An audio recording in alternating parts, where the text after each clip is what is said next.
Então, bom dia, boa tarde, boa noite a todos. Não sei quando vocês estarão assistindo esse vídeo. É uma honra estar presente com o Rômulo aqui, que ele é um especialista nesse assunto sobre evolucionismo. E eu espero que essa entrevista seja muito produtiva e que a gente consiga sanar todas as dúvidas. A gente vai também falar no final algumas perguntas que vocês mandaram no Telegram. Não todas, porque algumas foram meio viajadas, mas algumas perguntas que vocês fizeram no Telegram a gente vai fazer. Se você quiser fazer mais perguntas, a gente pretende fazer mais interação assim, se inscreva no Telegram do Trash Talk. Então, você pode se apresentar, Romulo. Boa tarde a todos, prazer estar aqui de novo.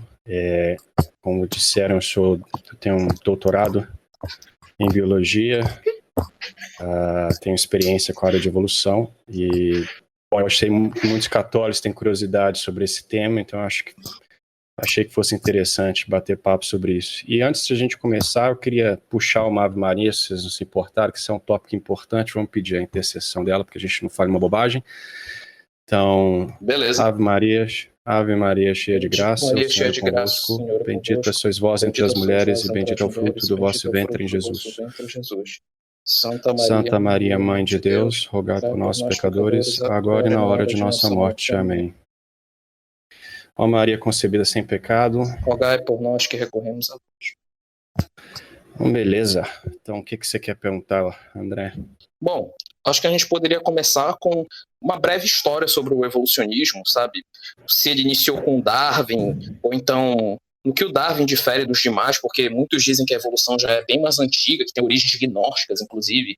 Você pode falar sobre essa origem da evolução?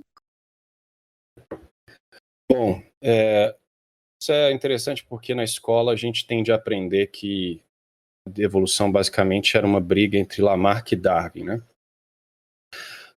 Em relação a questões gnósticas, eu não vou entrar nesse mérito, porque aí a gente vai entrando num território meio nebuloso, mas o que eu posso falar do ponto de vista biológico, filosófico, é que obviamente a evolução não começou com Darwin. Pouca gente é informado disso, ao menos na escola, mesmo na universidade, que o evolucionismo ele já era uma ideia que estava permeando a sociedade europeia, principalmente na França e na Escócia já tinha alguns bons anos já, né? Inclusive, eu não consegui encontrar uma referência direta disso, mas eu tenho a impressão que evolucionismo mesmo, ou pelo menos uma versão primordial aí da seleção natural, você já começa a ver lá na Grécia Antiga, com Epicuros, e isso nos é dado por Aristóteles, quando ele descreve a teoria de Empedócles, de como os seres são formados. Aristóteles, inclusive, ele refuta isso daí, usando exatamente a questão da natureza, não é? Da teleologia, mas a ideia de Empedócles é que no começo dos princípios do mundo tinham várias... basicamente as partes estavam lá dispostas e elas iam se aglomerando, e algumas dessas aglomerações davam seres que não conseguiam sobreviver, então, sei lá, uma parte de boi podia misturar com a parte de humano e fazer um homem com cabeça de boi, e aquilo ali obviamente morreria, até que enfim algumas partes corretamente se encaixam, etc, não é? Então você já vê que tem um elemento de seleção natural ali, e de acaso, não é? O acaso gerando essas combinações, e as combinações funcionais elas perduram, e as que não funcionam caem. E Aristóteles fala que isso é um absurdo. São Tomás de Aquino repete isso daí, se não me engano na Suma, ou em outro trabalho, que o acaso ele não pode gerar isso, né? Porque na natureza, nos seres, você observa claramente uma tendência a produzir um fim sempre, né? Ou na maior parte dos casos, e o acaso não pode gerar isso daí. Então você já tem aí que eu consegui traçar essa primeira versão, né? E até onde eu sei, Empedócles entra, as doutrinas de Empedócles ou do epicurismo entra na Europa ali no período romântico, né? E parece que foi bastante importante ali no iluminismo, né? Entra-se um poema de Lucrécio, se não me engano, descrevendo essas ideias aí de acaso, criando tudo, né? Então, essas ideias elas já existiam na Grécia Antiga, não é nada novo. E na Europa começou-se então, obviamente, você tem a Revolução Protestante, gera um caos, né? A igreja perde a força, o secularismo começa a crescer, você tem a razão começa a ser idolatrada, né? Veja a Revolução Francesa, e essas ideias elas ficam mais popularizadas, né? Óbvio que ainda era meio que entre uma pequena nata que discutisse isso, não completamente aberto, né? Porque, enfim, são ideias bastante heréticas, mas principalmente na França, por causa da Revolução Francesa, essas ideias elas estavam permeando, as ideias de que o acaso pode gerar esse tipo de ordem, e depois começou-se então a discutir também as ideias de que há uma tendência da vida evoluir no sentido de passar de um início simples para a complexidade. Naquela época se colocava geralmente o homem no final dessa cadeia, uma coisa meio lá Chardin, né? Então, isso aí já se via muito, né? Muito antes, inclusive antes de Lamarck. Você tinha o Comte de Buffon, em 1707, ele nasceu em 1707, ele já tinha umas ideias desse tipo. Você tinha o Denis Diderot, que era um outro filósofo francês, que também discutia a ideia da evolução dos seres até o homem, essas coisas. Charles Bonnet. E na Inglaterra você tinha, por exemplo, o avô de Darwin, o Erasmo Darwin, que era um maçom, inclusive, e ele escrevia sobre a evolução. Ele achava que a vida tinha surgido da não-vida. Ele era um deísta, né, como todo maçom, acreditava no arquiteto, mas achava que a vida tinha uma propriedade de evoluir até o clímax, né? Então essas ideias elas já estavam ali presentes, inclusive o avô de Darwin tinha essas ideias. Então obviamente que Darwin, contrário do que muitas pessoas acham, não foi um sujeito que ele teve uma brilhante ideia no meio do mato e sozinho, sem nenhuma influência, a única influência dele foi Malthus e pronto, acabou. Não, obviamente a evolucionismo já estava bem presente ali na sociedade. Darwin, obviamente, foi exposto aos trabalhos do irmão, do avô. Ele estudou em Edimburgo. Edimburgo era um dos grandes centros iluministas, então ali tinham vários professores em Edimburgo que eram evolucionistas. Ali que surgiu as ideias geográficas de que a Terra não era imutável e que havia uma sequência melhor explicada por eventos cataclísmicos, etc. Então ali já tinha um ambiente bem propício para Darwin ser exposto a essas ideias. Ele conhecia o trabalho de Lamarck, entre outros, né? Então, só para dizer às pessoas, então, que a ideia de Darwin ela não é nova, tá? Esse evolucionismo não é algo brilhante que veio de Darwin, foi algo que já estava ali na boca do povo, por assim dizer.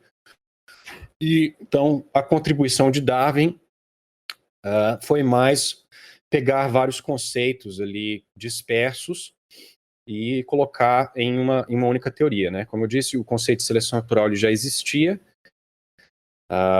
Pessoas, Herbert Spencer, entre outros, já haviam tocado no assunto. Talvez não tivessem dado o nome seleção natural, mas certamente haviam descrito o processo de seleção natural, muitas vezes misturado com questões racistas, por exemplo, dizendo que o negro é menos evoluído, o que é que seja. Às vezes não, às vezes, de certa forma, até comparando com os negros, mas fazendo uma visão aceitável, dizendo, por exemplo, que a pele negra provavelmente confere algum tipo de resistência ao sol. Então, assim, a ideia de evolucionismo e a ideia de seleção natural, elas já existiam. E a ideia de descendência comum entre uma coisinha surgindo do nada e evoluindo até o homem, né?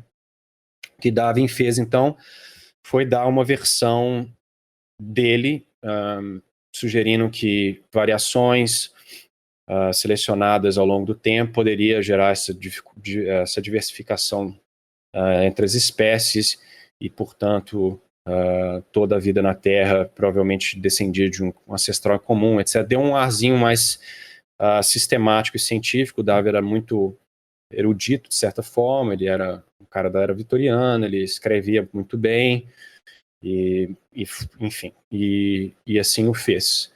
Mas, que fique claro, no mesmo tempo, Wallace, outro biólogo, teve a mesma ideia, tendo um delírio de malária lá em casa, os dois eram naturalistas, viajavam muito, o Wallace teve a mesma ideia, inclusive talvez antes de Darwin, ou mais pelo menos escreveu as suas ideias antes de Darwin, mandou para Darwin o trabalho para ele examinar. Darwin, inclusive, entrou em um desespero muito grande quando ele viu que uma pessoa tinha tido a ideia antes dele, ou ao menos escrito antes dele. Ele chegou a entrar em pânico, né? Essas cartas deles tem um site que todo mundo pode acessar, tem todas as cartas documentadas, ele começa a mandar para outros amigos, dizendo que está ferrado, que o sujeito escreveu antes dele, e assim. E os amigos dele, Alfred, o Thomas Huxley e o Charles Lewis, falam, não, Darwin, fica tranquilo, a gente vai dar um jeito de você apresentar o seu trabalho com prioridade. Convidaram Wallace e os dois apresentaram o trabalho 1 ano antes da publicação da Origem das Espécies, ali se não me engano, no Museu de História Natural de Oxford. Então, assim, figuras extremamente poderosas na ciência tinham contato com Darwin e ajudaram a promulgar essa ideia dele junto com Wallace. E o Wallace acabou ficando esquecido, porque ele era um sujeito simples, não era um vitoriano, era um sujeito pobre, tinha umas ideias, inclusive, perigosas a respeito da evolução do homem. Ele não acreditava que o homem pudesse ter surgido por acaso, que o intelecto humano claramente não podia ter sido um processo adaptativo. Esse problema existe até hoje, eles chamam de Wallace's Problem, e se quiser a gente pode discuti-lo depois. Mas, enfim, então, essa é mais ou menos um resumão aí da situação evolucionista. Então, Darwin não foi um visionário, pelo contrário, ele pegou várias ideias e só condensou. Certo, perfeito. Bom, além disso, né, acho que é importante falar sobre a questão sobre as origens, sobre a questão da gnose, origens gnósticas. Tem um artigo que eu escrevi, que é o Pequeno Catecismo contra o Evolucionismo, que eu cito alguns pensadores gnósticos que tinham umas ideias muito parecidas com o evolucionismo. Então, quem quiser dar uma conferida depois, dá uma lida para ver mais sobre isso. Mas aí, agora um outro ponto, Rômulo, o evolucionismo, agora sobre o evolucionismo em si. O evolucionismo está atualmente em crise? Qual é o estado atualmente da teoria? A gente vê que a teoria da evolução está em crise, o Michael Behe, por exemplo, fala sobre isso, mas a gente vê que é uma verdade absoluta quase, é dito como, passado para nós como uma verdade absoluta no colégio, na faculdade. Então, ele está em crise mesmo. É uma questão interessante, porque o darwinismo esteve em crise desde que surgiu, na verdade, né? Como eu disse, várias pessoas poderosas, no sentido poderosa eu digo dentro da ciência, ajudaram a promulgar a ideia de Darwin. Era uma ideia que tinha um apelo muito forte para pessoas que queriam negar a igreja, né? O Huxley, por exemplo, era um ateu. Darwin se tornou um ateu, parte pela morte da filha, mas também muito por causa da evolução. Então, assim, várias pessoas perceberam o poder que aquela teoria podia ter, né? Então, ela foi promovida, de certa forma, mais pelo seu papel em negar a tradição católica, mais em negar a origem do homem e dos seres pelo Criador, naturalizar o processo, do que pelas evidências, né? Porque Darwin não tinha evidência quase nenhuma, né? Darwin não fez nenhuma demonstração empírica da sua teoria, né? O que ele fez foi basicamente um bando de observações, e ele especulou um processo que ele admitia em várias partes do livro ser frágil, né? Ele reconhecia, por exemplo, que o registro fóssil era extremamente contra a teoria dele, né? Ele botou a esperança de que o registro fóssil seria completado ao longo do tempo. Ele disse que ele admitiu em uma parte, dizendo, bom, é óbvio, eu admito livremente que a ideia de que seleção natural pode criar um órgão tão complexo como o olho é absurda. Ele fala isso abertamente. De certa forma, ele era até muito honesto em algumas situações.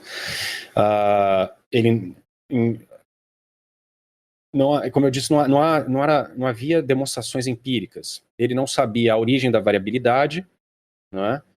Então, para que fique claro para as pessoas ouvindo, a ideia de Darwin basicamente existe variabilidade na natureza, entre, sei lá, numa população de seres vivos. Você tem bichos que são variáveis em termos de altura, tamanho, né, tamanho do chifre, enfim, algumas variações ali acidentais, e aqueles que melhor sobrevivem com maior frequência ou reproduzem, deixam mais descendentes, eles vão passar aquela variedade dele para frente, e aquela variedade vai aumentar em proporção ali na população. Só que Darwin ele não sabia de onde vinha a variação, né? Seleção natural, ao contrário do que a maioria das pessoas falam, não é um processo criativo, ela é simplesmente um efeito, ela não causa absolutamente nada, né? A variabilidade, a diferença entre os seres que vai gerar essa seleção, mas se você não consegue explicar a diferença, então você está explicando nada. Você está dizendo que bichos que sobrevivem muito vão sobreviver muito, bichos que reproduzem muito vão reproduzir muito, mas enfim. Então, assim, do ponto de vista científico, já era uma teoria em crise ali já. Entendeu? Era uma ideia, uma hipótese, mas que já começou a ser vendida como fato por causa desse apelo teológico, né? Inclusive, uma das grandes argumentações, tanto de Darwin como outros defensores do evolucionismo, era que o evolucionismo era uma teoria melhor do que o criacionismo, do ponto de vista de que melhor se adequava aos dados, né? Eles falavam, bom, é claro que as espécies mudam, o fixismo não funciona, usam muito o argumento de design falho, falar, se Deus tivesse sido responsável pela origem dos seres, então um pinguim não seria assim, ou enfim, umas bobagens desse tipo, né? Passa a ser um argumento teológico, né? Que é absurdo. Se você quiser fazer esse argumento, você teria que me provar o porquê que Deus, né, filosoficamente, por que Deus seria obrigado a fazer um pinguim da forma que você acha que ele deveria fazer. Então, assim, é uma teoria que permaneceu em crise. Os mecanismos nunca eram, entendeu? Não havia um mecanismo de hereditariedade. A ideia de Darwin de hereditariedade era completamente errada. Ele propôs uma panspermia, sei lá, não é panspermia, como é que chama? É uma mistura. Ele achava que os gametas se misturavam, que tinha uns homúnculozinhos que pegavam uma cópia de cada parte do corpo, passava para o esperma, enfim, era uma ideia que se mostrou completamente errônea, né? Genética com Mendel só foi descoberta quase 50 anos depois. Então, assim, era uma teoria que nunca teve uma evidência científica forte. E ao longo desses 150 anos desde Darwin, ela entrou em crises, não é? Você não tinha, como eu disse, a genética no primeiro momento, ela não conseguia encaixar com o evolucionismo. Isso foi depois que eles deram um jeito, teve uma revolução que entrou com os modelos matemáticos de Fisher, entre outros, para dar uma matematizada ali na teoria evolutiva, que ela não tinha poder preditivo nenhum, o que dizem, pelo menos, né, que toda boa teoria deve ter. Aí tentaram matematizar a teoria evolutiva com Fisher, com aqueles modelos ideais, equilíbrio de Heisenberg, afim lá. Depois teve a crise do mutacionismo, não se sabia se era gradualista a evolução, ou se era aos saltos, etc. Enfim, se você estudar a história da teoria evolutiva, você vai ver que os evolucionistas nunca concordaram em nenhum momento a respeito dos mecanismos evolutivos. Né? Até o presente momento, eles não se concordam quais são os mecanismos e como eles se dão. Cada década que passa, eles propõem uma coisa diferente. Algumas ideias eles consideram heréticas, porque são muito próximas de design e teleologia, então você sai da turminha, porque você não pode, de forma alguma, chegar perto disso daí. Então é uma teoria que sempre esteve em crise, ao meu ver. E hoje em dia, essa crise ela está se solidificando. Por quê? Porque mesmo os próprios evolucionistas mais nervosinhos e mais dedicados já estão aceitando que seleção natural mais mutação não consegue gerar a variabilidade que eles querem. Né? Então, hoje em dia, por exemplo, você tem um grande movimento dentro do evolucionismo empurrando para uma síntese estendida, mas mesmo entre eles não há concordância. Teve um paper, um artigo, não sei se foi na Science ou na Nature, dizendo se a teoria evolutiva precisava de ser repensada. E o artigo era metade do pessoal dizendo sim, outra metade dizendo não. Então tem ainda muitos obstinados, eu diria que a maioria, que acha que a teoria está absolutamente bem, que todas as propostas desse pessoal da síntese estendida pode ser acomodada dentro da teoria antiga, e, enfim, e ficam nessa. Mas como eu disse, sempre houve crises, mesmo no início. Como eu já falei, havia uma grande parcela que achava que a evolução ela era mutacionista, no sentido de que mutações de grande efeito, que eles chamam hopeful monster, que é, né, a sorte de uma monstruosidade ser mais adaptada ao ambiente, então uma única mutação que atrapalha o desenvolvimento inteiro e muda, etc. Outros falavam, não, é gradualista, etc. O registro fóssil, como eu disse, nunca se tornou melhor para a teoria, ele ficou, na verdade, só foi ficando pior e pior. Hoje em dia, nós sabemos que o registro está bem completo e o problema do gradualismo de Darwin continua tão ruim quanto era, né? Vai ver a exclusão cambriana, dentre outros muitos problemas, né? Então, se quiser que a gente fale dos problemas específicos, podemos, mas então, a minha longa resposta é para concluir que a teoria sempre esteve em crise, ela continua em crise, e a única coisa que foi sempre comum entre os evolucionistas é que a evolução acontece, ponto. Então, quando o sujeito fala, não, todos os cientistas concordam que a evolução acontece, o que eles estão realmente dizendo é que evolução acontece, seres transformam em outros, e geralmente, junto com isso, eles também colocam que todos descendem de um único ancestral, apesar de que até essa premissa já está começando a ser questionada, até mesmo dentro da academia. Aí eu te pergunto, da onde que surge essa confiança toda de que, né, já que não conseguem concordar com os mecanismos, nunca conseguiram, dado que Darwin não tinha prova empírica, tirando observações para defender sua teoria, e a teoria não é observável, né? Você pode observar ali uma variação dentro de uma espécie, de um gênero, talvez a nível familiar, mas você não pode refazer o período evolutivo dos últimos milhões de anos. Então, assim, qual é essa certeza tão grande que os evolucionistas têm? Isso, ao meu ver, é uma questão dogmática, não é? Como eu disse, a vasta maioria dos evolucionistas, pelo menos os que estudam, são ateus. A teoria foi promulgada por ateus, é uma teoria que tem um apelo, né, tenta naturalizar o homem e a natureza, que era o próprio Richard Dawkins, apesar de não ser lá um dos grandes pensadores, ele fala que, né, antes do evolucionismo não era possível ser um ateu fulfilled atheist, né, um ateu que se sentisse totalmente bem intelectualmente, mas com Darwin isso passou a ser possível, né, porque aquele probleminha da origem dos seres foi resolvido. Então é óbvio que tem esse apelo, mas ela está, de certa forma, tendo está ruindo no presente momento. Certo. E entrando já nesse ponto que você levantou, a teoria da evolução, ela é pura ciência ou ela mistura filosofia no meio? Porque a gente sabe que, você mesmo falou, é uma questão dogmática, então tem um ateísmo por trás. O que mais a gente tem por trás? É uma filosofia, é quase uma religião, né? Então, queria que você falasse disso. Como eu sempre falo com os meus ouvintes, a ciência moderna, ela se afastou da filosofia, né? Isso aí já vem lá da Revolução Científica, pelos mesmos problemas de rompimento com a igreja, o iluminismo, etc. Então a filosofia ela foi sendo esquecida, colocada ao lado, né? Você já vê que Newton já tenta recusar ali a metafísica, Bacon ignora completamente, Hume, né, praticamente elimina a causalidade, etc. Então, nos tempos modernos, os cientistas eles não têm nenhum background em filosofia. Então, o que acontece frequentemente é que eles acabam misturando, juntamente com suas teorias científicas, né, juntamente com seus dados empíricos, eles vão enfiando noções metafísicas no meio, né, se achando que eles estão falando de ciência.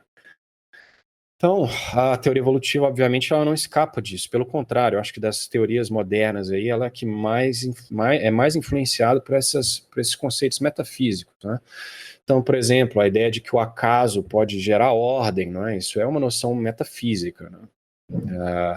A ideia de que não existe teleologia na natureza, que eles estão, basicamente, você está em constante ilusão quando você olha para a natureza e vê que há claramente, os seres têm um certo design, eles têm um certo propósito, né? Tem uma certa natureza, né? A eliminação do conceito de espécie, por exemplo, Darwin, né, contraditoriamente no seu livro, apesar de chamar a origem das espécies, ele acaba ao final rejeitando o conceito de espécie, dizendo que é meramente algo arbitrário que a gente usa por conveniência. Então ele se torna ali um nominalista, né, ou no mínimo um conceptualista.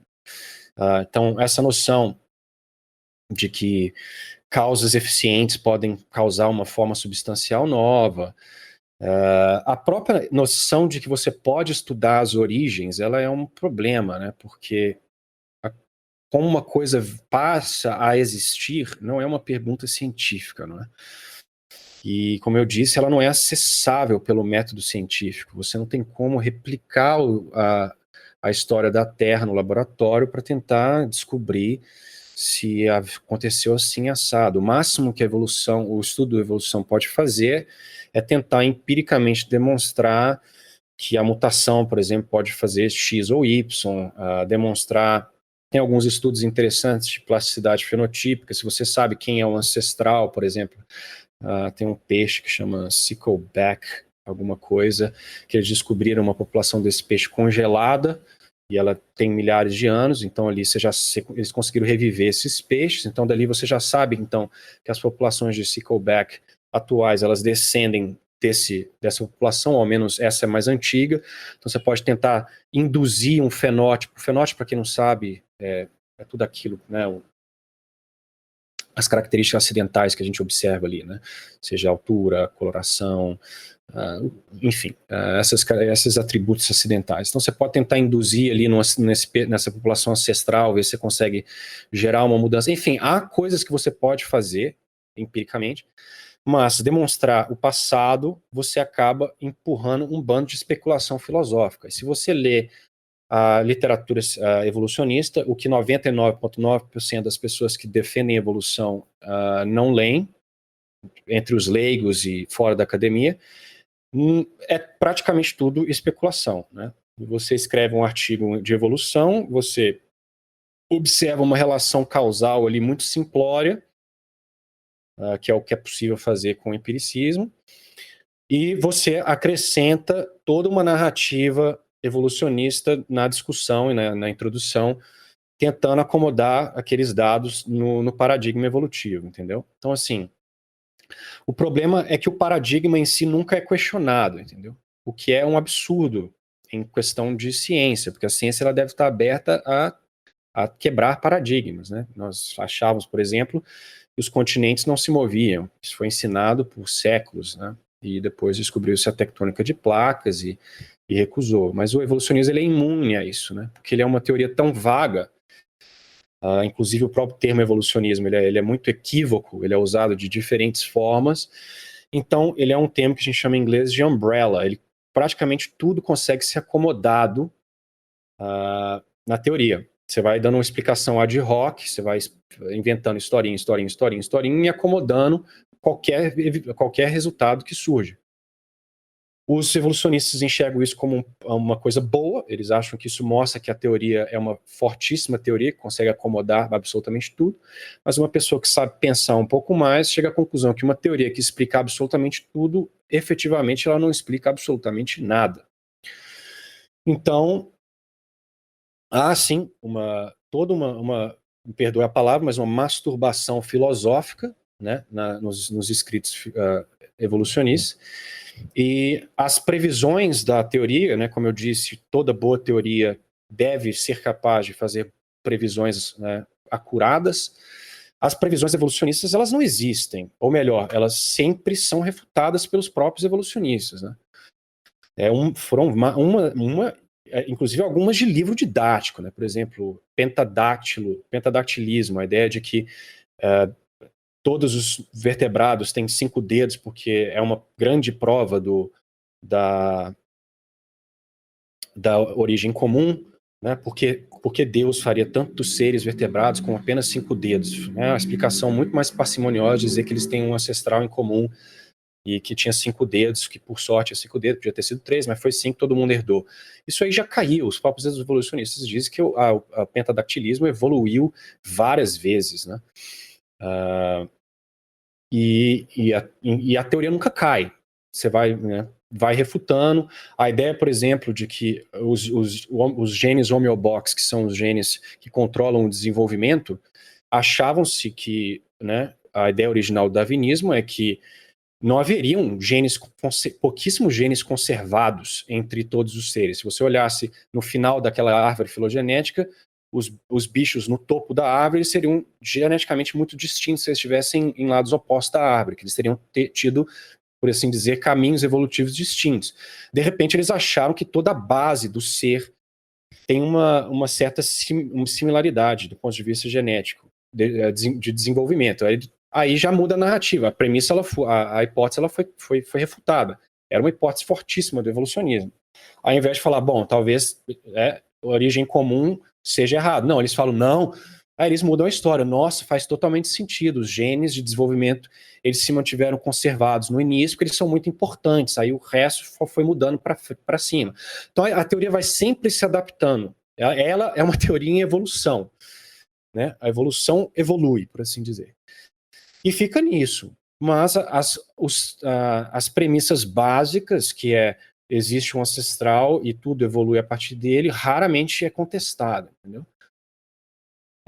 Então, sim, há uma filosofia fortíssima, uma especulação filosófica enorme e uma motivação dogmática teológica, né? Não querem que um criador, e você vê isso claramente, né? O pessoal do design inteligente, gostem deles ou não, vários deles estão fazendo pesquisas normais, mas eles são banidos da ciência, eles não conseguem publicar, eles são marginalizados, são ridicularizados, eles perdem cargos, etc. O Behe só não perdeu o cargo porque ele já estava com tenure, então ele não podia ser despedido.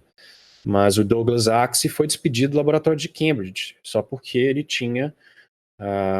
ele era financiado pelo Discovery. Ele estava fazendo pesquisa mainstream, ele estava trabalhando com questão de mutação, publicou, inclusive, um artigo famosíssimo acho que foi no Journal Evolutionary, Journal Molecular Biology, alguma coisa, que são revistas totalmente mainstream, mas bastou ele ter uma conexão ali com o Discovery, que é um centro de design inteligente, ele foi despedido, né? Então, é certamente um dogma. Certo, perfeito. Acabei. Perfeito. E sobre outra coisa que eu queria perguntar para você é sobre um argumento bem que é comum entre os evolucionistas, que é a questão dos 46 cromossomos. Acho que você até já conhece já deve conhecer esse argumento, né? Que é feito, né? Que o macaco tem 46, nós temos 44. Aí eles descobriram um cromossomo duplo e que parece que mostrava que nós descendíamos do macaco, que teve uma junção de cromossomos. Você tem noção desse argumento? Tem alguma resposta a ele? Bom, eu acho que, como todo argumento de similaridade, ele é um argumento... bom, ele já cai naquela questão da homologia. Eu vou falar do cromossomo 2, mas só para dar uma noção geral, não é só o cromossomo 2, você tem vários argumentos, né, que vão nessa linha. Por exemplo, a questão dos pentadáctilos lá que eu falei, você tem a questão homologia de forma geral, né, o conceito de que, olha, eu olho para o braço, olho para os ossos de um ser humano, a posição dos ossos no braço, número de ossos, e eu olho para a asa de um morcego, ele tem a mesma quantidade de ossos, na mesma posição, são os mesmos ossos, etc. Enfim, todas essas explicações, elas só fazem sentido se você já parte da premissa que há descendência em comum, entendeu? Então, você me mostrar, olha, existe uma similaridade aqui de cromossomo, o cromossomo fundiu, olha só, tem aqui parece que é a fusão do cromossomo 2 dos primatas, e aí dos primatas ancestrais, que gerou o cromossomo 2 humano, que agora é fundido, ou se há uma similaridade genética entre cá e lá, e papapá. Todas esses argumentos, eles não são bons argumentos, porque eles já partem da premissa que o evolucionismo acontece. Porque a homologia, como definida pelos evolucionistas, ela já parte da premissa que os seres são aparentados. Então você não pode usar a homologia para provar evolução, senão você cai num argumento circular. Né? E o grande problema é que se você fica comparando a homologia, achando que essas similaridades, sejam em qual formato que elas vêm, elas indicam parentesco, você cai no problema que várias vezes as semelhanças não vão indicar parentesco. De acordo com a própria narrativa evolucionista, quando você faz uma análise, sei lá, cladística ou molecular de uma árvore filogenética, que é a árvorezinha da vida lá, tentando definir as relações entre os seres, na hora você vai cair com caracteres que vão ser similares, mas vão cair em lados diferentes da árvore. E aí o evolucionista diz ad hoc que aquilo ali então é uma convergência, entendeu? Então você fica nisso. Aquilo que é similaridade, ele fala que é parentesco, mas quando não é, também tudo bem, vira convergência.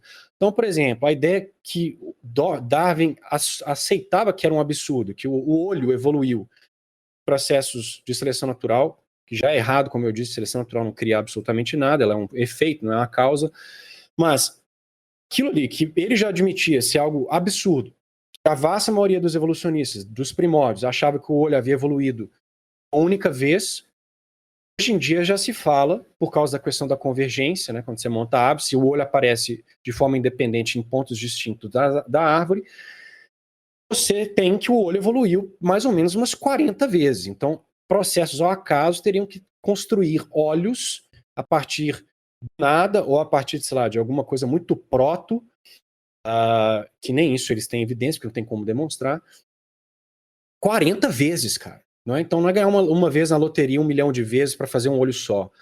Você tem que ganhar 1 milhão de vezes a loteria de forma independente em várias ocasiões. Então, assim, é uma coisa muito louca.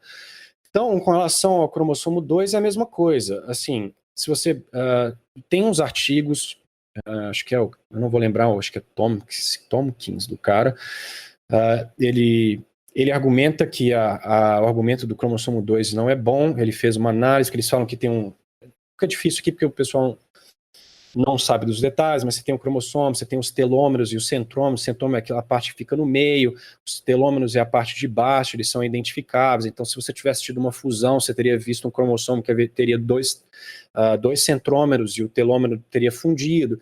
Então, os caras argumentam que há evidências empíricas, né, para mostrar que tem um centrômero desativado ali. Mas você vai ler o artigo é de 1980, sei lá, 1990.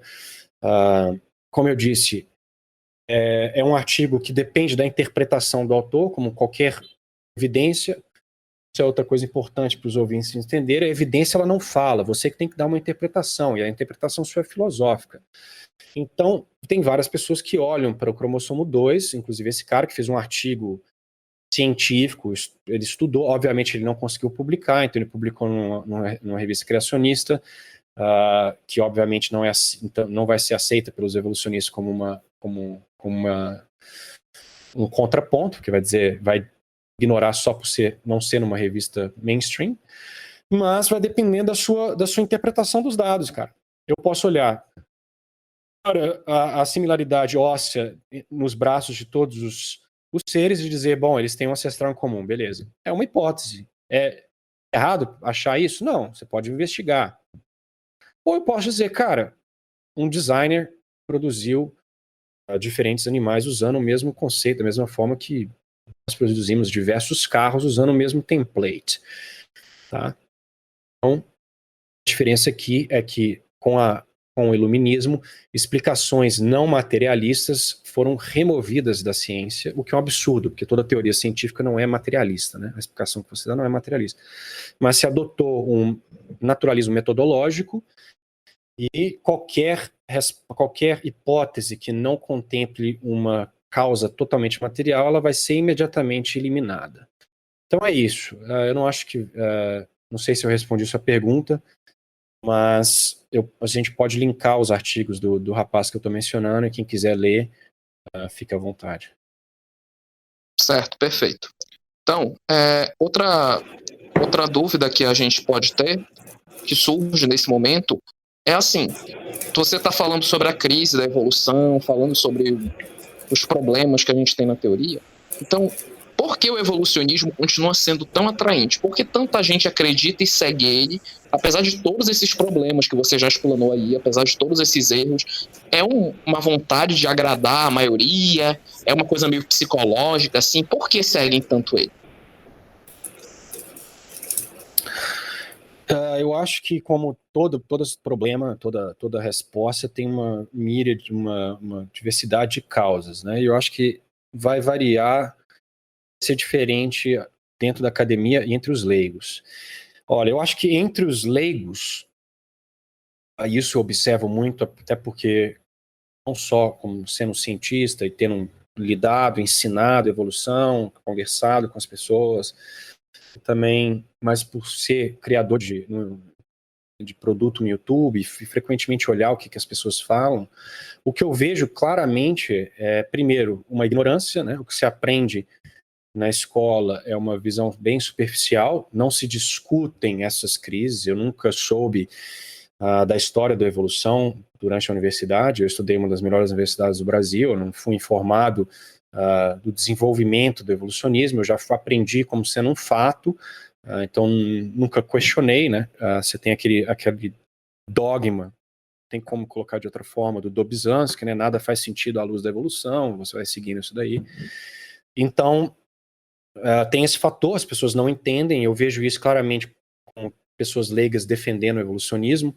Eu vou conversar com elas, eu nunca me apresento como um doutor em biologia, eu converso normal, para deixar a pessoa falar, e eu vejo que a pessoa não sabe o que ela está falando, ela sabe ali o básico de mutação e seleção natural, ela usa sempre o argumento ad populum ali, ou pela autoridade também, dizendo, os cientistas falaram que foi assim, ponto. E quando você pressiona um pouco, eles fogem, ou falam que vão ler e depois te fala e nunca volta, né? Então, assim, tem o fator da ignorância, né? Tem o fator da lavagem cerebral, que isso é colocado na escola, né? Bem explicitamente. Tem o fator de complexo, né? Porque hoje em dia a ciência virou a nova religião, disso não há dúvida. Os cientistas viraram os novos padres, os novos, né, detentores da verdade absoluta. Veja aí no cenário atual, né, os cientistas que determinam se deve haver lockdown, se não deve haver lockdown, eles são os senhores da ética, eles são os senhores da vida, eles definem quando a vida começa, quando não começa. Então, assim, como os cientistas, a ciência ficou muito elitizada, muito distante da população leiga, as pessoas respeitam, né? Elas têm uma admiração muito grande pelos cientistas, da mesma forma que no passado se tinha por médicos e advogados, e as pessoas não querem se antagonizar os cientistas, né? Vai falar, quem sou eu para questionar uma comunidade de pós-doutores, PhDs na Universidade de MIT e Harvard, etc., entendeu? Então, há essa submissão, se a comunidade científica está falando, deve ser verdade, eles não vão nos enganar, né? Então, você tem esse fator entre os leigos, a vontade de fazer parte, né, não querer ser julgado de anticientista, pseudociência, ignorante. Tem o fator da lavagem cerebral. Hoje em dia, mesmo no próprios seminários católicos, isso acontece. Eu conheço vários padres que falam que evolucionismo é ensinado nos seminários assim como fosse fato.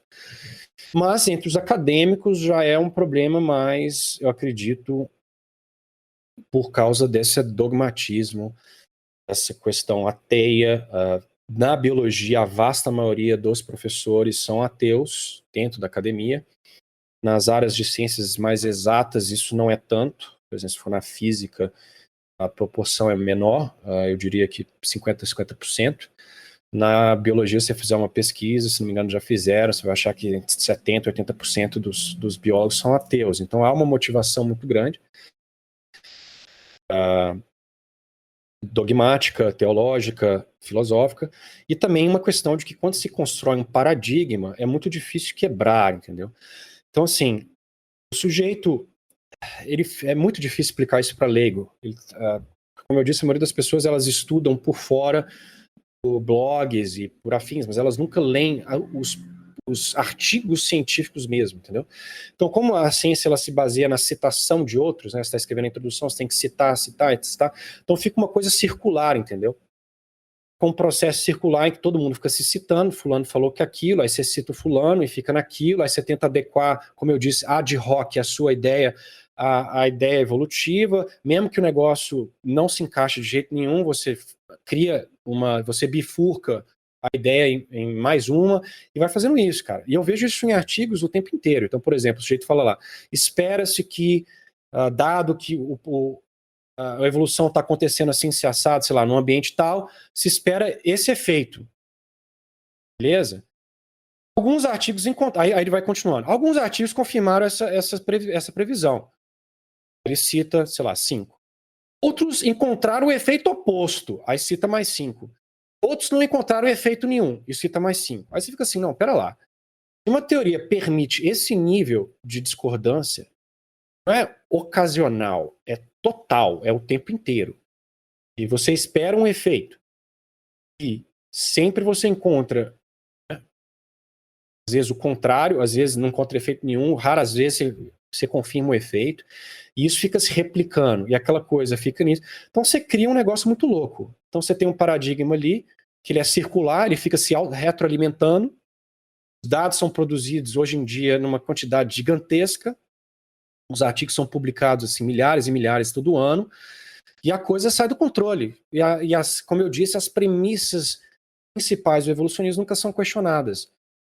Assim, como a evolução ela já é tida como um fato consumado, não interessa quão discrepantes sejam os resultados dos artigos, e sempre dão um jeito de encaixar eles ad hoc com alguma teoria adicional ou com alguma explicação soul story, historinha para boi dormir, porque eles já sabem na cabeça deles que a evolução é verdadeira, ponto. Não há outra hipótese essa. Então, fica difícil, cara, você refutar uma teoria que nunca é questionada. O que questiona é os detalhes, entendeu? Então ficou nisso. Então eu acho que esse é o problema. É o problema do ateísmo generalizado dentro da biologia e o problema da teoria evolutiva ser tão bagunçada e ser tão passível de amendo, tão vaga, que tudo vai, meu. Entendeu? E que se você tenta questionar o dogma, você é silenciado. Até se você é amigo, tá? Isso é bem claro. Beleza. Rômulo, então, outra pergunta que eu queria fazer é sobre as evidências da evolução. A gente sabe que muitos evolucionistas alardeiam o registro fóssil como sendo a evidência irrefutável do evolucionismo e citam vários exemplos, por exemplo, aquele pássaro lá com nome estranho, o Archaeopteryx, se não me engano, que eles citam como exemplo de que é a comprovação da evolução, e o próprio Richard Dawkins, se não me engano, usa isso como argumento. Você poderia falar sobre as evidências da evolução? Claro. Como eu disse, espero que já tenha ficado claro para os ouvintes, né, muito da questão das supostas evidências é uma certa masturbação filosófica, partindo da premissa de que a evolução acontece, né? Mas vamos ser honestos em relação ao que a evolução realmente consegue mostrar. Então, assim, de evidência nós temos o quê?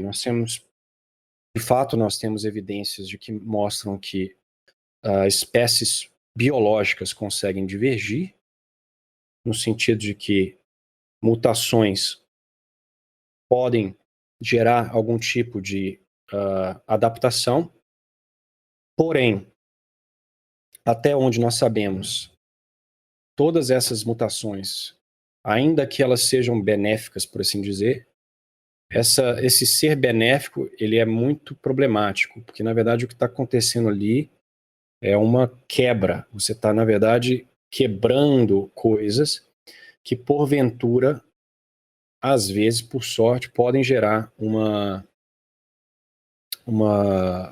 certa vantagem de sobrevivência. Então, por exemplo, você pode pensar, não estou dizendo que é assim que acontece, mas só para as pessoas entenderem o que eu quero dizer.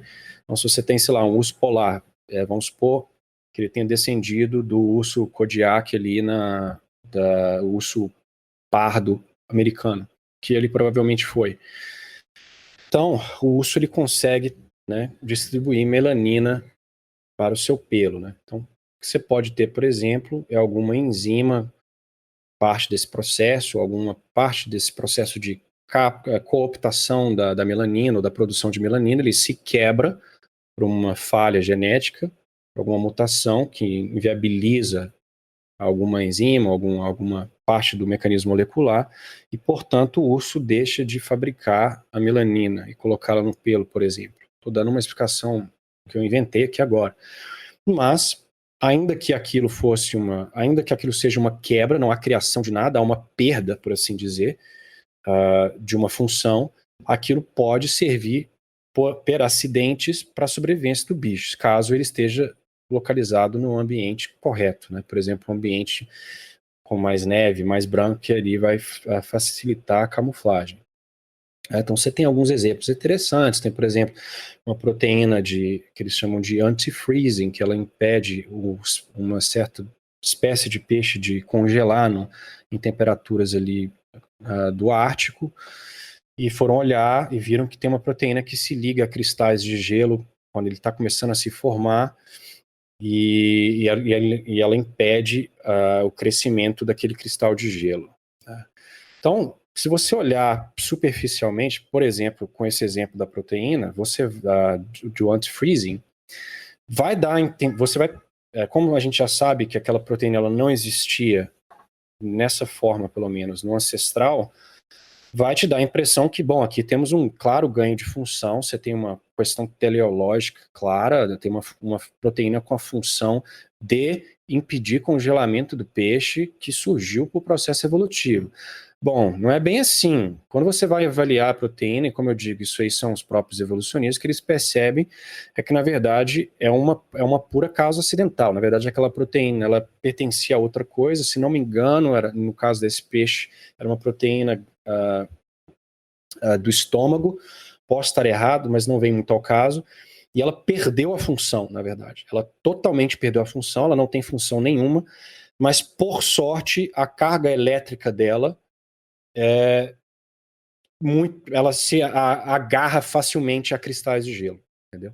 Então não há um verdadeiro telos ali, não foi criada uma nova função. O que você teve é uma causa acidental, uma perda de função na proteína, que, por sorte, gera essa vantagem evolutiva.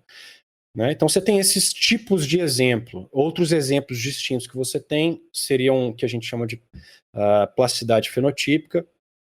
Plasticidade fenotípica é a capacidade de um único indivíduo manifestar diferentes fenótipos dependendo do ambiente. Então, por exemplo, um exemplo bem sutil de plasticidade fenotípica é a nossa capacidade de adaptar ao clima de países diferentes. Então, por exemplo, eu que morei muitos anos na Inglaterra, eu saía sem camisa na rua com 8 graus centígrados, meu corpo se adaptou, isso é uma certa plasticidade, não há evolução ocorrendo ali, aquilo ali já tinha impotência no meu corpo e eu me adapto.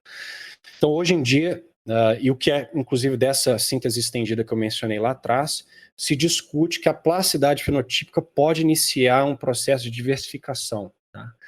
Então, por exemplo, você tem um indivíduo que tem uma plasticidade, né? Em vários indivíduos eles têm uma plasticidade.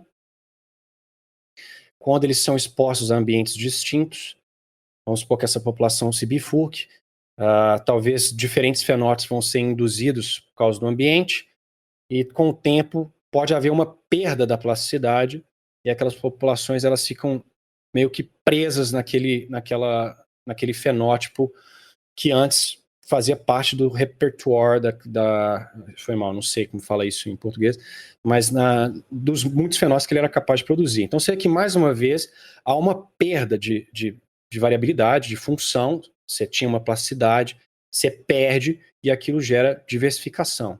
O que eu acho extremamente interessante, tá? Eu acho fascinante, eu acho que esse tipo de estudo, se a evolução se parasse nesse tipo de estudo e aceitasse as suas limitações enquanto ciência, seria muito interessante.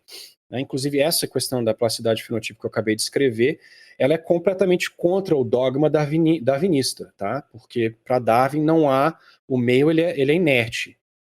Você tem que, Darwin não sabia que era mutação, mas o neodarwinismo que segue de Darwin, ele acha que não há comunicação entre o meio e o ser vivo, né? O ser vivo tem que esperar uma mutação surgir ao acaso, e se não surge, tchau, você vai provavelmente ser extinto. O meio não induz variabilidade, que é outra coisa que as pessoas entendem completamente errado. Eles acham que o ser, na historinha evolutiva, que o ser se adapta ao ambiente. Não, o ser tem que aguardar o acaso gerar alguma variabilidade lá que permite que ele sobreviva. Se não rolou, tchau. Então essa ideia da plasticidade, ela é anti-darwinista, porque ela está dizendo que não, a causalidade não é de cima para baixo, não é a mutação que causa, na verdade é o ambiente gerando o processo. Só que na hora que você faz a pergunta que não quer calar, da onde veio a plasticidade, meu amigo evolucionista? Que você tinha uma variabilidade altíssima de plasticidade, você está perdendo a plasticidade. Então, eu quero saber de onde surgiu a plasticidade. Aí o pessoal da síntese estendida não sabe o que responder. Fala, mutação, seleção natural. Que é o único mecanismo de criação de novidade que tem no evolucionismo, é o puro acaso na forma de mutação. Então, essas são as evidências. Fóssil, homologia, são tudo especulações. Como eu disse, são coisas que não tem como mostrar empiricamente. O fóssil é um fóssil. Eu não estou mostrando nada, não estou fazendo um experimento, estou olhando para um fóssil. E se eu quiser dar a explicação que eu quiser, que encaixe com a minha teoria, eu dou. E eu posso dar uma explicação completamente distinta. Então, por exemplo, o exemplo que você deu do Archaeopteryx, eles argumentam que há características no Archaeopteryx que são claramente reptilianas e outras são claramente de ave. Ora, o ornitorrinco tem características claramente de ave, claramente de mamífero, e nem por isso ele deixou de ser mamífero, tá? Se ninguém soubesse que era o ornitorrinco, encontrasse um fóssil de ornitorrinco, se eu não soubesse as relações filogenéticas, assim, de parentesco dos seres, por assim dizer, eu chutaria na hora que o ornitorrinco talvez fosse um elo entre mamíferos e aves, por causa das características. Então essa ideia de ser intermediário, o que é intermediário? Como é que você define o que é um ser intermediário? Ele tem características que são parecidas com dois grupos? Mas isso tem seres viventes que têm características parecidas com dois grupos, que você mesmo, evolucionista, me diz que ele não é descendente desses dois grupos. É uma mera convergência. Então você cai nesse problema. É parecido, quando é conveniente para o evolucionista dizer que é descendência, ele vai falar que é descendência. Quando não é, ele vai falar que é convergência, e vai ficar nisso, e a hipótese nunca é refutada. Então, por exemplo, já foi encontrado um fóssil, infelizmente não vou lembrar o nome dele aqui, porque ele é extremamente suprimido na literatura, mas foi nos Estados Unidos, de uma ave mais antiga do que o Archaeopteryx. E que é muito mais derivada do que o Archaeopteryx. Derivada, para nós, biólogos, são os seres que têm características mais parecidas com os animais atuais. Então ela é mais moderna, por assim dizer. Você tem uma ave mais moderna que o Archaeopteryx, mais antiga. Isso completamente destrói a conexão dos terópodes que são os dinossauros que aparentemente deram origem às aves, e o Archaeopteryx. Mas o que os evolucionistas disseram? Que aquele fóssil não é de ave, ele só parece, mas não é. Aí tem uma polêmica enorme a respeito desse fóssil. Mas ainda que os evolucionistas aceitassem, a teoria evolutiva não ia cair. O que eles iam fazer é recalibrar a árvore. As aves teriam surgido, sei lá, 50 milhões de anos mais cedo, e a teoria nunca cai. Ela vai, como eu disse, ela vai se amendando, entendeu? Então a árvore vai modificando. No passado, a árvore, o pessoal esquece disso, mas a ave era agrupada junto com o mamífero. Tá? Por quê? Porque os dois têm sangue quente. E os próprios evolucionistas achavam que a fisiologia e o mecanismo de homeotermia, que é o sangue quente, por assim dizer, era tão complexo que era mais parcimonioso que ele tivesse evoluído uma única vez no ancestral, e tanto os mamíferos quanto as aves herdaram o sangue quente. Tá, hoje já não é. Hoje a ave veio do dinossauro de acordo com eles. E então, por consequência, o sangue quente, que antes considerado algo complexo, que jamais poderia ter evoluído duas vezes, hoje em dia é aceito que evoluiu duas vezes. E assim vai indo, tá entendendo? Então isso aí é especulação filosófica, dependente, como eu já falei várias vezes, das suas premissas iniciais, os seus axiomas. Isso é reconhecido por alguns filósofos da ciência. Tem Elliot Sober, que fala que a grande potência, fortaleza da evolução é porque ela é a única teoria, e ele é evolucionista, tá? Ele não está criticando, não. Ele está defendendo. Está dizendo que ela é muito melhor explicação e ela refuta fixismo e criação independente, entendeu? Mas enquanto teoria científica, ela é uma teoria extremamente capenga. Tanto que você vai falar para algum evolucionista, mas eu acho isso, você vai falar, então o que você vai colocar no lugar? Cara, mas para questionar a tua teoria, eu não preciso colocar algo no lugar, eu posso apontar os defeitos, não pode, agora eu tenho que propor alguma coisa. E não dá para propor algumas coisas, porque é uma coisa histórica, meu. E como eu disse, é um problema teológico filosófico, né? Nós católicos sabemos, só Deus consegue criar formas substanciais. Então, assim, não é um problema o problema de origem, ele é um problema filosófico teológico. Então não tem como a ciência empírica demonstrar isso. Então esses eventos passados ficam nessa masturbação aí, nessa interpretação de dados imposta nas evidências, e o que se tem é essas evidências de que há possibilidade de uma certa diversificação, mas sempre quebrando coisas, não há criação de nada. Até onde eu sei, eu sempre pergunto isso para evolucionistas, me dá um exemplo de uma nova função, uma criação de uma função nova em um ser vivo através de mutação. Aí eles não conseguem me dar, geralmente eles me dão essa questão da proteína, como eu falei, e você vê claramente que não é uma função. Então é isso, a argumentação evolucionista é o seguinte, o que efetivamente eles não colocam dessa forma, mas o que eles estão dizendo é que mudanças acidentais, por exemplo, essa mudança aí acidental da proteína anti-freezing, acumulada por longos e longos períodos de tempo, gera mudança de forma substancial. Eles têm alguma evidência empírica de que isso acontece? Não, não tem, cara. Não tem. Eles têm eventos de diversificação que não saem a nível ali de gênero. Né? Tipo ciclídeos e vários exemplos de texto de escola. São peixes com mudanças que já existiam no ancestral, em potência, que manifesta ali por causa da plasticidade, ou uma mutação que quebra alguma coisa, deforma e gera esse tipo de vantagem acidental. Então é isso que nós temos. O resto é uma extrapolação metafísica, entendeu?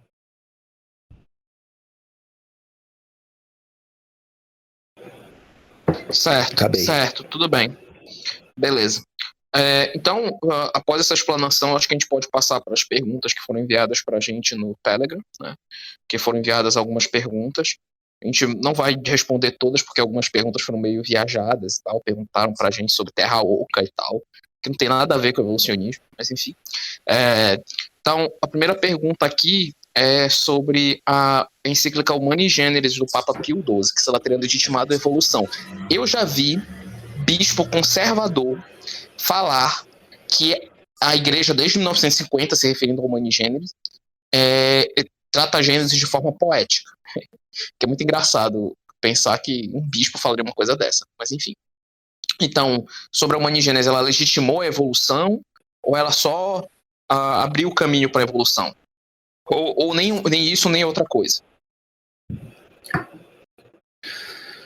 Eu acho que ela certamente foi uma quebra com a tradição da igreja. Eu acho que, de certa forma, Pio XII cedeu muito, e eu acho que isso devia à grande pressão modernista na época, né? O evolucionismo estava em voga, começou a se pressionar a igreja, o modernismo já existia, o pessoal acha que o Vaticano II foi tudo inicia no Vaticano II, mas não é verdade, né? O modernismo já estava ali, a filosofia católica ela já estava bem capenga, você vai ver que mesmo o tomismo, né, tentou se reviver o tomismo ali no final do século XIX, mas não era longe de um São Tomás de Aquino, então assim,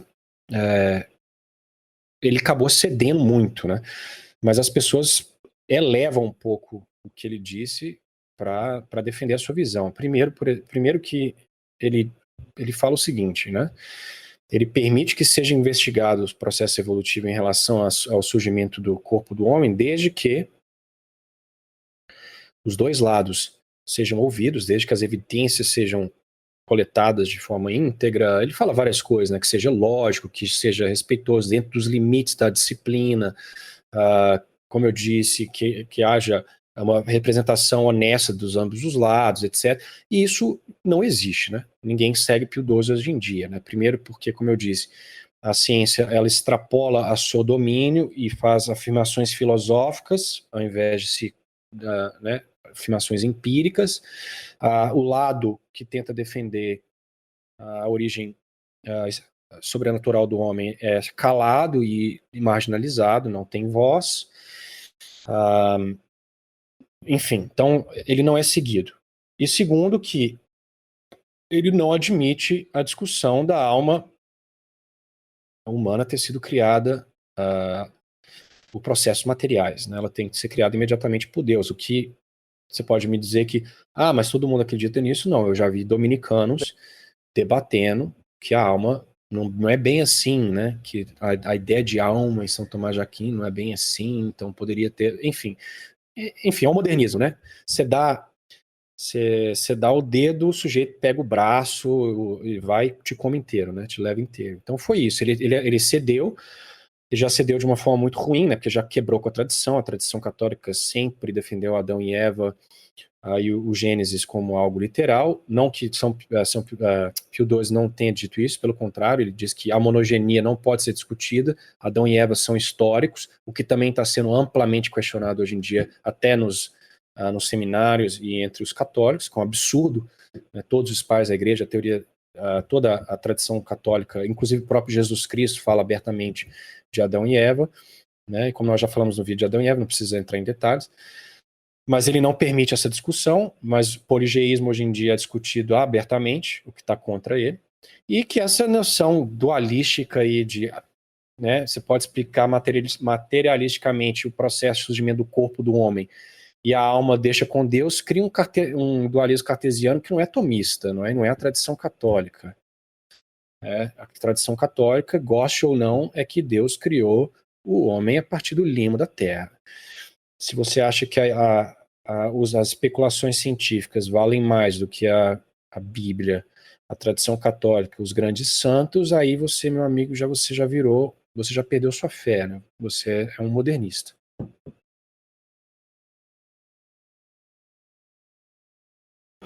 Certo, perfeito. Outra pergunta que a gente tem aqui é se um católico pode aceitar as questões de seleção natural e mutações gerando variabilidade. Se é possível conciliar isso com a doutrina católica. Ele fala de criar de espécie, né? Se não me engano. Enfim, olha, vai depender muito o que você quer dizer por espécie, tá? Como eu disse, para a biologia moderna, espécie não existe mais, apesar de que a gente tem mais de 25 conceitos de espécie, porque, como eu disse, tudo está em fluxo, né? Volta para Heráclitos lá na Grécia, né? Não há identidade, você perde a identidade porque tudo está constantemente mudando, né? Então, a espécie é meramente uma convenção do naturalista, né? Mas se por espécie nós queremos dizer variações biológicas, né? O que Darwin chamava, enfim, não sei qual o nome que daria em português, mas a espécie biológica, que é completamente diferente da espécie metafísica. Então, sim, você pode ser, por exemplo, se você quiser chamar os tentilhões lá de Darwin, né, que variam em tamanho de bico, formato de bico, etc., e estão relativamente isolados, apesar de que nem esses tentilhões ficaram isolados. Hoje em dia mostrou-se que eles voltaram tudo ao normal. Quando a pressão seletiva saiu fora, eles convergiram de volta para o fenótipo médio. Então, assim, você vê que o exemplo primordial de Darwin nem se sustenta. Mas, enfim, ainda que estivesse fixado essas diferenças, eles estivessem totalmente isoladinhos e bonitinhos, esse tipo de variabilidade, sim, como eu disse, são variações já existentes no ser, que são fixadas, dependendo do contexto, ou alguma coisa quebrada e, porventura, dá algum tipo de vantagem. Então, essa espécie biológica, que é a diferença da espécie natural da filosofia, sim. Agora, se a evolução pode gerar uma nova forma substancial, isso aí já é uma pergunta para a filosofia, né? O tomismo, a vasta maioria dos tomistas, São Tomás de Aquino vai te dizer que não.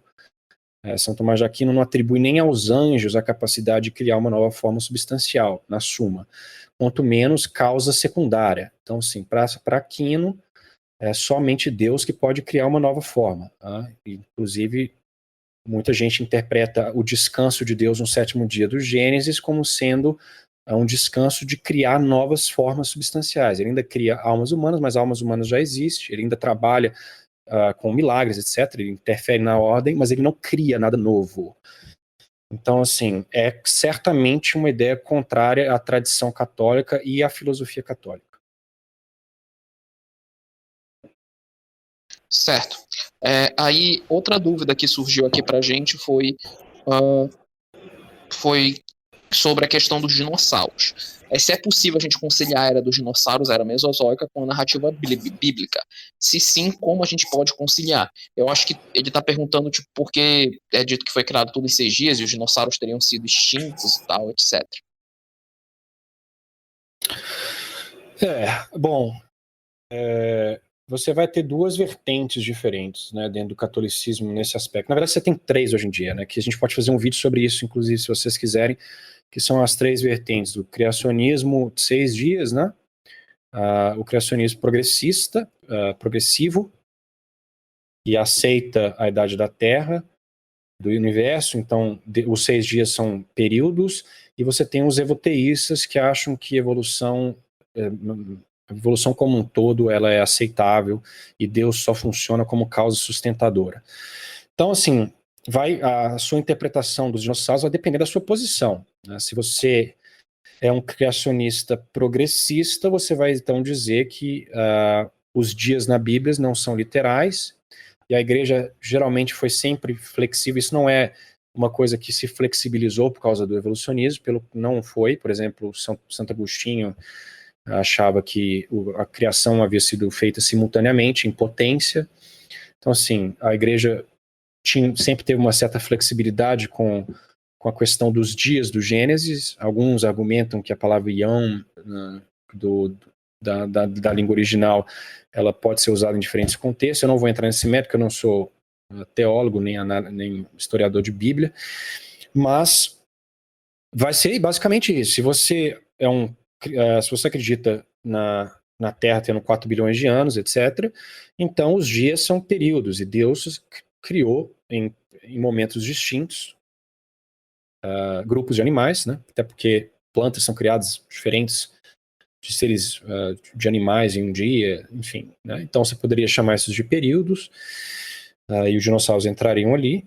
Se você é um criacionista de 6 dias, que também não é condenado pela igreja de forma alguma, até acho que a maioria dos pais da igreja aceitavam essa ideia, então você vai ter que aceitar que provavelmente seres humanos e dinossauros conviviam. Eu sei isso é mais comum entre os protestantes, e tem pessoas que defendem isso, mas aí já foge do escopo desse vídeo, mas seria essas suas 2 soluções. Ou você vira evoteísta e acha que é a narrativa evolutista mesmo e pronto, acabou.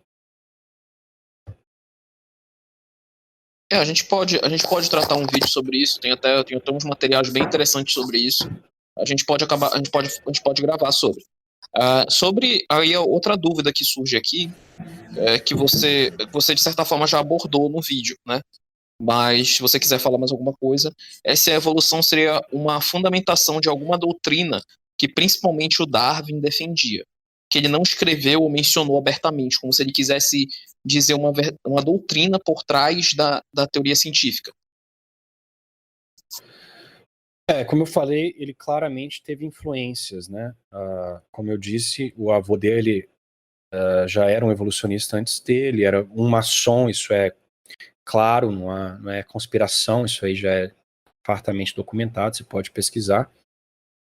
Agora, aí eu acho que ficaria na que você sugeriu o seu texto lá, se você enxerga uma tradição gnóstica que permeia essas ideias evolucionistas, certamente. Eu acho que claramente, só de olhar essa noção de, sabe, uma gosma no começo e evoluindo naturalmente, essa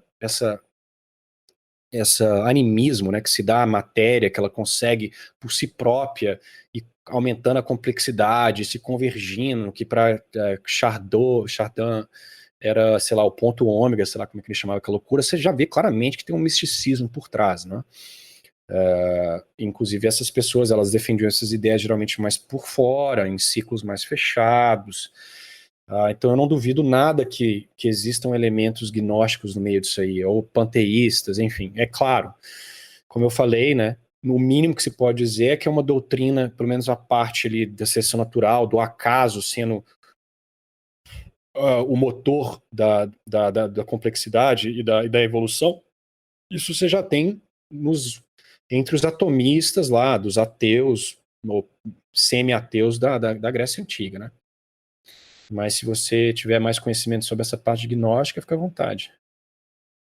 O que eu sei é que tinha um rabi cabalista chamado Rabi Ben Yosef, se eu não me engano, que ele inclusive influenciou o Pico della Mirandola. Se eu não me engano, a gente falou sobre isso no primeiro vídeo sobre evolução, que ele defendia a teoria a lei da transmutação universal, que ele dizia que a pedra evoluía para o animal, que evoluía para o homem, que evoluía para o anjo, que evoluía para Sephiroth, que era o Eon, né, cabalista, e aí com isso evoluía para Deus. Então, já tinha essas ideias gnósticas. Como eu disse, o texto, eu coloco essas influências lá, mas principalmente agora que você falou que o avô do Darwin era maçom, eu não duvido que tenha uma coisa por trás. E outra coisa também é que na época do Darwin, o que estava muito em voga naquela época era o laissez-faire do Adam Smith, né?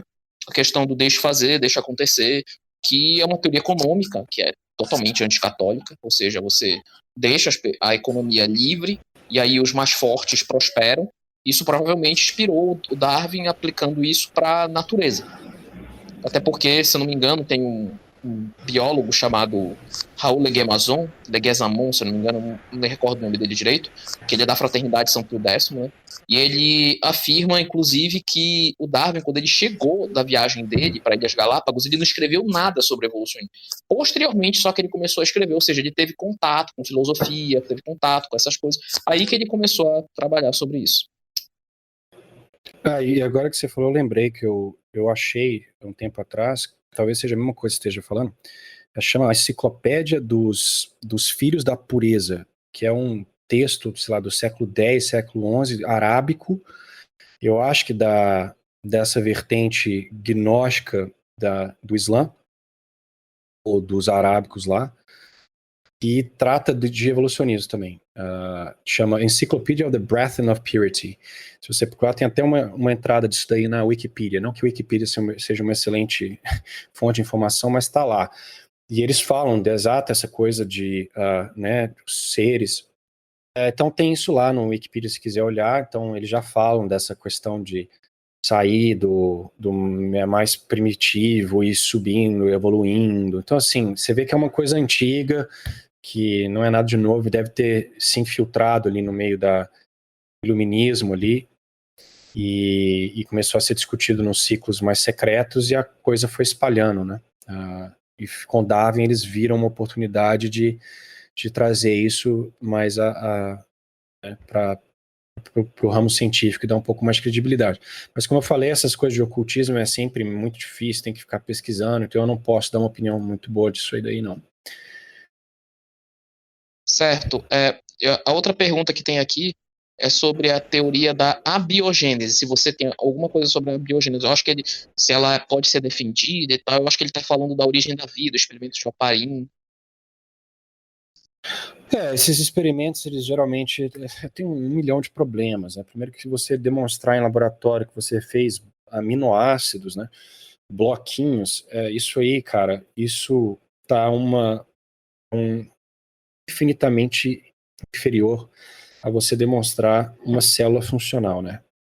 Aminoácidos são meramente os bloquinhos para fazer proteínas, mas a célula é uma coisa que tem uma complexidade, assim, absurda, e quanto mais a nossa tecnologia vai aumentando, mais a gente descobre que a célula é mais complexa do que a gente imaginava, entendeu? E várias pessoas já calcularam, assim, primeiro é o que eu falo, eu estou falando isso do ponto de vista empírico, tá? Então, quando a gente discute ciência empírica, você tem que discutir em termos de probabilidade, não estou entrando na questão metafísica. Na questão metafísica, eu posso dizer que é impossível. Você não pode ter uma causa não viva gerando um ser vivo. Isso não é impossível, é um salto ontológico. São duas coisas ontologicamente distintas. Do mais, não tem como você gerar isso daí, não há. É impossível. Então, assim, eu acho que metafisicamente é absurdo. Mas do ponto de vista científico também, se você olhar meramente em termos probabilísticos ali, é uma coisa bizarra, não tem como. Só a parede de uma célula, da mais simples possível, de uma complexidade, tem o número combinatório de quantas proteínas você pode gerar para formar uma célula é uma coisa assim, tem mais do que o número de átomos no universo inteiro, para você colocar a célula com a conformidade de proteínas que ela tem. E a célula não é só isso, né?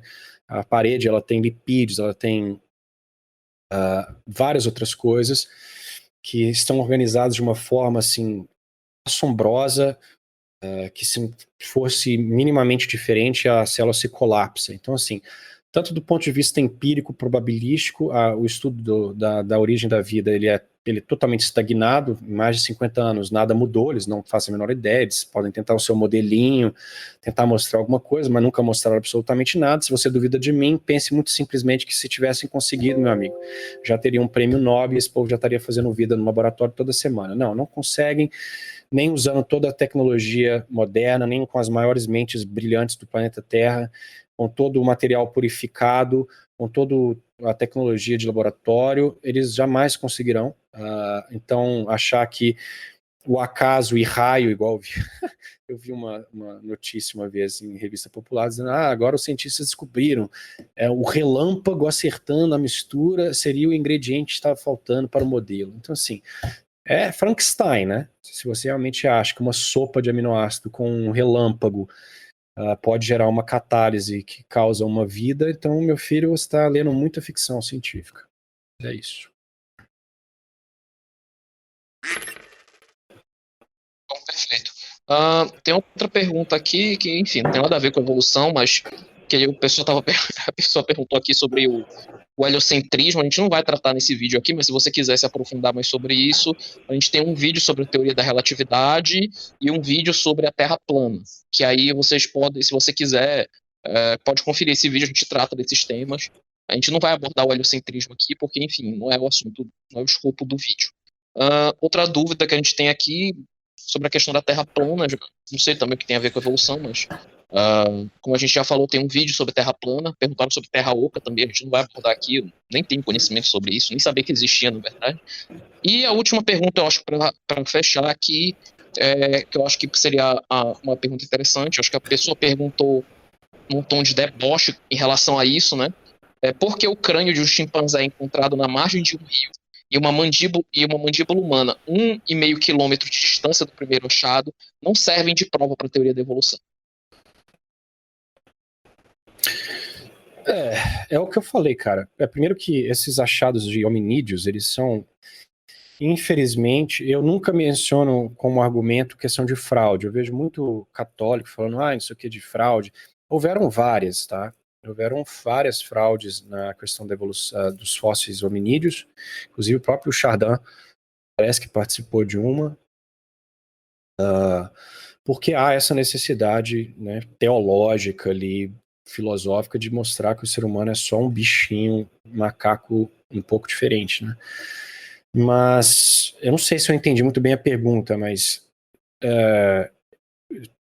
basicamente as ditas provas fósseis várias vezes é basicamente isso daí que o sujeito falou. Você tem um fragmento de crânio do lado de cá do rio, você tem um fragmento de mandíbula do lado de lá, às vezes você nem sabe se pertence ao mesmo indivíduo, e às vezes você faz reconstruções ali do ser baseados em fragmentos minúsculos, né? E óbvio que o artista ele vai representar essas reconstruções com viés. Se você duvida disso, eu tenho um livro, eu não vou lembrar de quem que é, mas ele mostra duas fotos, duas representações do mesmo fóssil por dois artistas diferentes, e é completamente diferente. Um coloca o fóssil hominoide lá com muito mais humano, por assim dizer, com características muito mais humanas, e o outro desenha o bicho quase como um macaquinho. Óbvio que há uma ciência dessas reconstruções.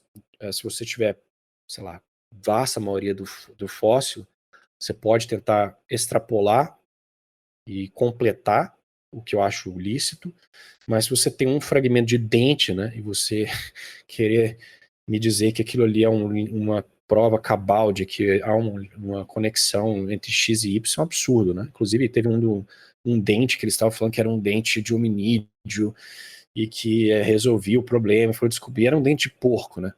Então, assim, essas provas, como eu falei, se você não está mostrando provas empíricas no laboratório do poder da mutação, do poder do processo evolutivo de forma geral, o que ele pode ou não gerar, observando, o que você tem é uma especulação em cima do dado, e você impõe, toda a teoria é imposta nos dados, ela tenta explicar os dados, mas ela é imposta ali, né?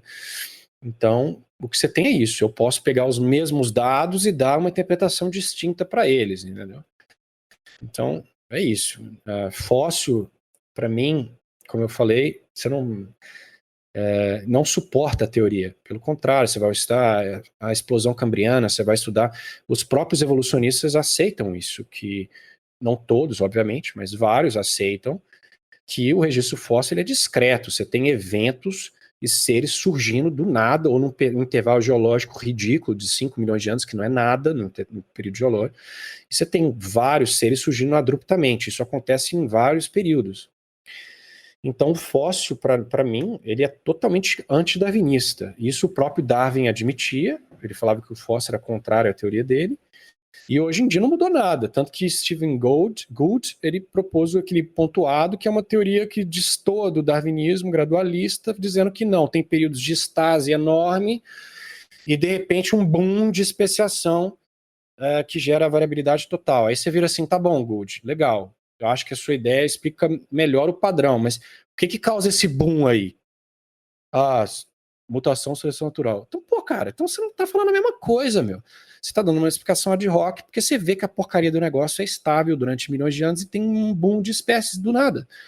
Então, você vai me desculpar, independente do viés, você tem um boom de criaturas surgindo abruptamente no registro fóssil várias vezes, isso parece mais com criação especial ou com processo gradualista minuto de pequenas mutações ao longo do tempo. Cara, isso tem muito mais a ver com criação especial. Por que isso não é debatido? Porque vão dizer que não é ciência, que não pode falar. Mas isso é absurdo. Newton falava, pô.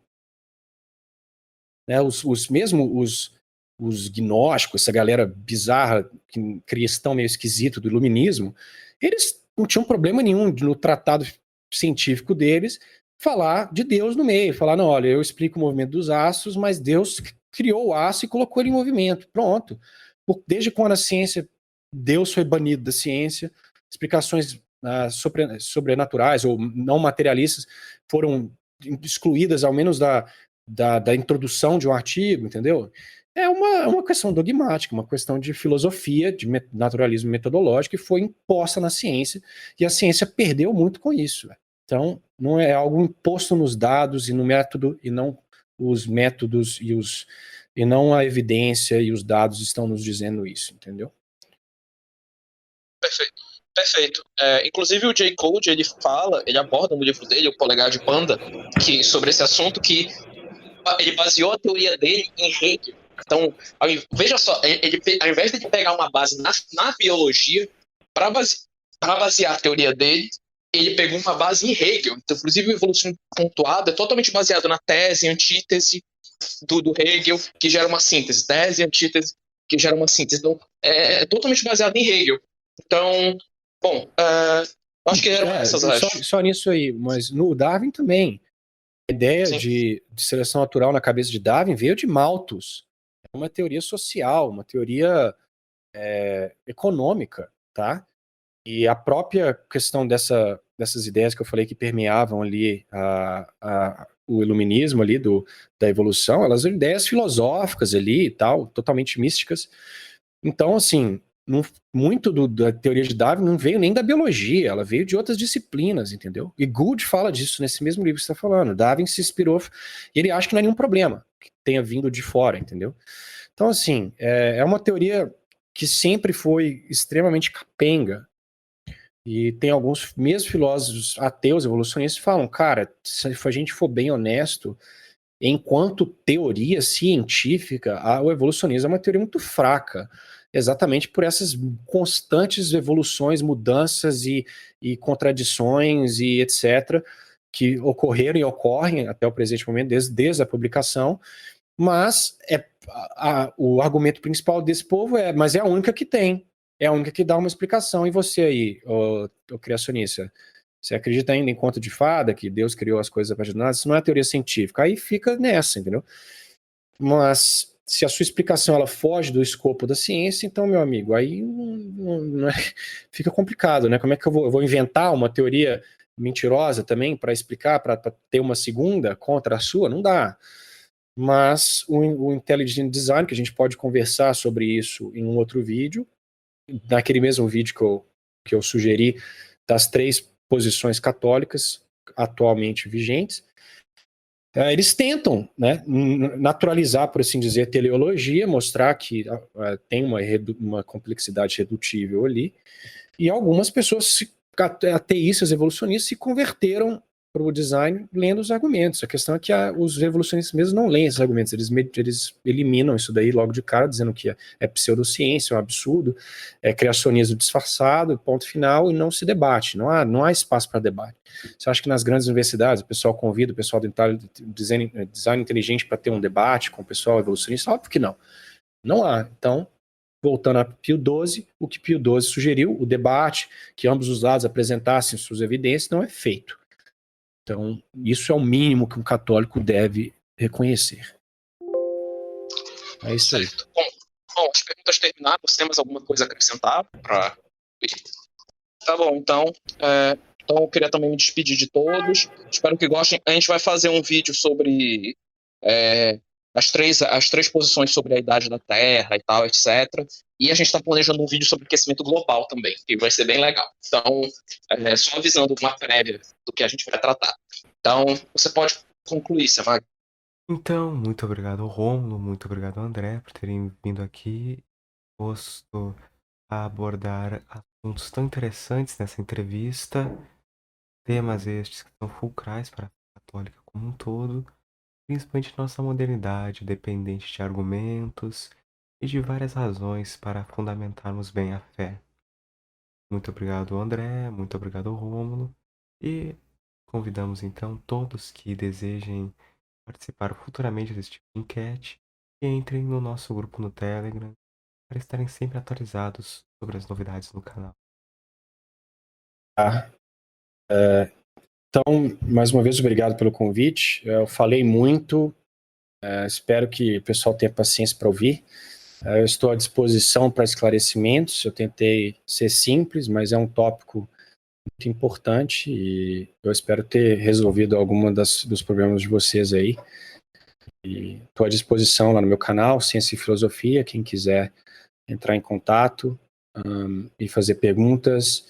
Temos um grupo no Discord sobre evolução também, se quiser me fazer perguntas no inbox, se não estiver confortável de fazer publicamente, fica à vontade, eu estou sempre tentando ajudar da maneira que eu posso. E obrigado, pessoal do Trad Talk, pelo convite, e vamos indo, fazendo mais vídeos aí. Muito obrigado. Salve Maria.